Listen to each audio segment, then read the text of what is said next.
आधुनिक समय में भूत-प्रेत अंधविश्वास के प्रतीक के रूप में देखे जाते हैं, पर कुछ लोग ऐसे भी हैं जो भूत-प्रेतों के अस्तित्व को नकार नहीं सकते।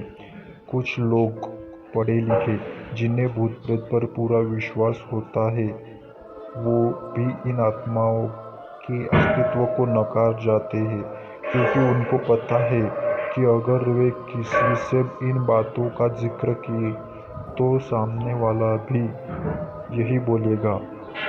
पढ़े-लिखे होने के बाद भी आप ये कैसी बातें कर रहे हो? और इस प्रश्न का उत्तर देने और लोगों के सामने अपने को गंवारू समझे जाने से बचने के लिए लोग इन बातों का जिक्र करने से बचते हैं। मैं आज यहाँ दो वृत्तांत का वर्णन करूँगा, जिसको सुनने पढ़ने के बाद आपको क्या लगता है अवश्य बताइए। खैर, मैं भी तो भूत-प्रेत को नहीं मानता, पर कभी-कभी कुछ ऐसी घटनाएं घट जाती हैं कि भूत-प्रेत के अस्तित्व को नकारना बनावटी लगता है। बात कोई 15-16 साल पहले की है। मैं जिस जगह पर काम करता था, वहीं पास में एक फ्लैट किराए पर लिया था। इस फ्लैट में मैं अकेला रहता था। हाँ, पर कभी-कभी कोई मित्र संबंधी आदि भी आते रहते थे। इस फ्लैट में एक बड़ा सा हॉल था और इसी हॉल से संबद्ध एक बाथरूम और रसोई घर। एक छोटे से परिवार के लिए यह फ्लैट बहुत ही अच्छा था और सबसे खास बात इस फ्लैट की यह थी कि यह पूरी तरह से खुला था।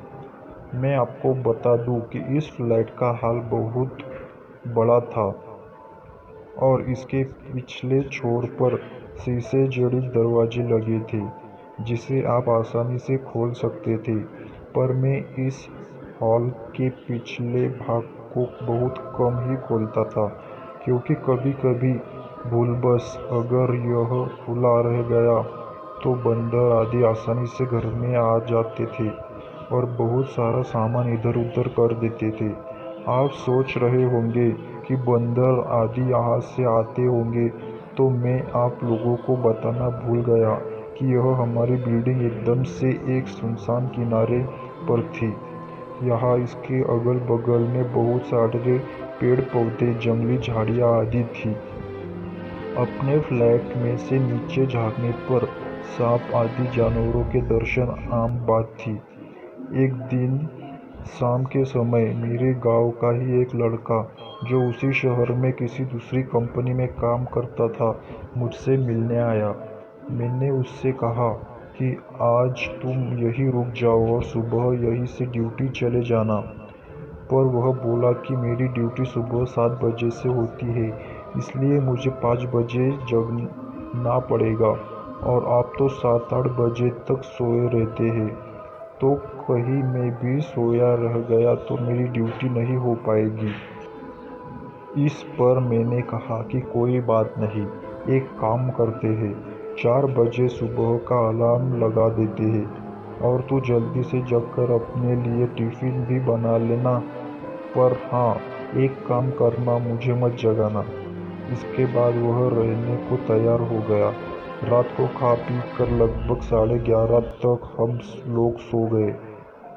हम दोनों हॉल में सोए थे। मैं खाट पर सोया था और वह लड़का लगभग मेरे से 2 मीटर की दूरी पर चटाई बिछाकर नीचे ही सोया था। एक बात और, रात को सोते समय भी मैं हॉल में 0 वोल्ट का बल्ब लगाकर रखता था। अचानक लगभग रात के 2 बजे मेरी नींद खुली। यहाँ मैं आप लोगों को बता दूं कि वास्तव में मेरी नींद खुल गई थी, पर मैं लेटे-लेटे ही मेरी नज़र किचन के दरवाजे की ओर चली गई।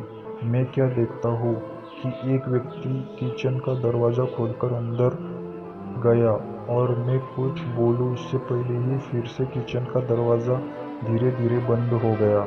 मुझे इसमें कोई हैरानी नहीं हुई, क्योंकि मुझे पता था कि गाँव वाला लड़का ड्यूटी के लिए लेट न हो इस चक्कर में जल्दी जग गया होगा। बिना गाँव वाले बच्चे और देखे ही ये सब बातें मेरे दिमाग में उठ रही थी। पर अरे यह क्या! फिर से अचानक किचन का दरवाज़ा खुला और उसमें से एक आदमी निकलकर बाथरूम में घुसा और फिर से बाथरूम का दरवाज़ा बंद हो गया। अब तो मुझे थोड़ा गुस्सा भी आया, और क्योंकि वह गांव का लड़का रिश्ते में मेरा भाई लगता है, इसलिए मैंने घड़ी देखी और उसके बिस्तर की ओर देखकर गाली देते हुए बोला कि बेटे, अभी तो 3 भी नहीं बजा और तू जगकर खटर-पटर शुरू कर दिया। अरे यह क्या! इतना कहते कि अचानक मेरे दिमाग में यह बात आई कि मैं इसे क्यों बोल रहा हूँ, यह तो सोया है। अब तो मैं फटाक से खाट से उठा और दौड़कर उस बच्चे को जगाया।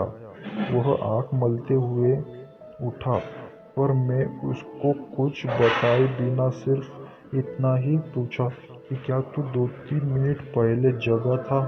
तो वह बोला नहीं, तो और वह फिर से सो गया। अब मेरे समझ में कुछ भी नहीं आ रहा था। मैंने हाल में लगे ट्यूब को भी जला दिया था। अब पूरे हाल में पूरा प्रकाश था और मेरी नज़रें अब कभी बाथरूम के दरवाजे पर तो कभी किचन के दरवाजे पर थी। पर किचन और बाथरूम के दरवाजे अब पूरी तरह से बंद थे। अब मैं हिम्मत करके उठा और धीरे से जाकर बाथरूम का दरवाज़ा खोला। बाथरूम छोटा था और उसमें कोई नहीं दिखा। इसके बाद में किचन का दरवाज़ा खोला और उसमें भी लगे बल्ब को जला दिया, पर वहाँ भी कोई नहीं था। अब मैं क्या करूँ? नींद भी एकदम से उड़ चुकी थी। इस घटना का जिक्र मैंने किसी से नहीं किया। मुझे लगा यह मेरा वहम था, और अगर किसी को बताऊंगा तो कोई मेरे रूम में भी शायद आने से डरने लगे। इस घटना को बीते लगभग 1 महीना हो गया है, और रात को फिर कभी मुझे ऐसा अनुभव नहीं हुआ। एक दिन मेरे गांव के 2 लोग हमारे पास आए। उनमें से एक को विदेश जाना था और दूसरे उनको छोड़ने आए थे। वे लोग रात को मेरे यहाँ ही रुके थे, और उस रात मैं अपने एक रिश्तेदार से मिलने चला गया था और रात को वापस नहीं आया। सुबह सुबह जब मैं अपने रूम पर पहुंचा तो वे दोनों लोग तैयार होकर बैठे थे और मेरा ही इंतज़ार कर रहे थे। ऐसा लग रहा था कि वे बहुत ही डरे हुए और उदास हो। मैंने आते ही वे लोग बोल पड़े कि अब हम लोग जा रहे हैं। मैंने उन लोगों से पूछा कि फ़्लाइट तो कल है, तो आज की रात आप लोग कहाँ ठहरेंगे? उनमें से एक ने बोला, रोड पर सो लेंगे, पर इस कमरे में नहीं। अरे अब अचानक मुझे 1 महीना पहले घटित घटना याद आ गई। मैंने सोचा, तो क्या इन लोगों ने भी इस फ्लैट में किसी अजनबी को देखा? मैंने उन लोगों से पूछा कि आखिर बात क्या हुई, तो उनमें से एक ने कहा कि रात को कोई व्यक्ति आकर मुझे जगाया और बोला कि कंपनी में चलते हैं। मेरा पर्स वहीं छूट गया है। फिर मैं थोड़ा डर गया और उसको भी जगा दिया। इसने भी उस व्यक्ति को देखा। वह देखने में एकदम सीधा साधा लग रहा था और शालीन भी। हम लोग एकदम से डर गए, क्योंकि हमें वह व्यक्ति इसके बाद किचन में जाता हुआ दिखाई दिया था, और उसके बाद फिर कभी किचन से बाहर नहीं निकला, और हम लोगों का डर के मारे बुरा हाल था। हम लोग रात भर बैठकर हनुमान का नाम जपते रहे और इस किचन के दरवाजे की ओर टकटकी लगातार देखते रहे। पर सुबह हो गई और वह आदमी अभी तक किचन से बाहर नहीं निकला है। अब तो मैं भी थोड़ा डर गया और उन दोनों को साथ लेकर तेजी से किचन का दरवाज़ा खोला, पर किचन में तो कोई नहीं था। हाँ, पर किचन में गौर से छानबीन करने के बाद हमने पाया कि कुछ तो गड़बड़ है।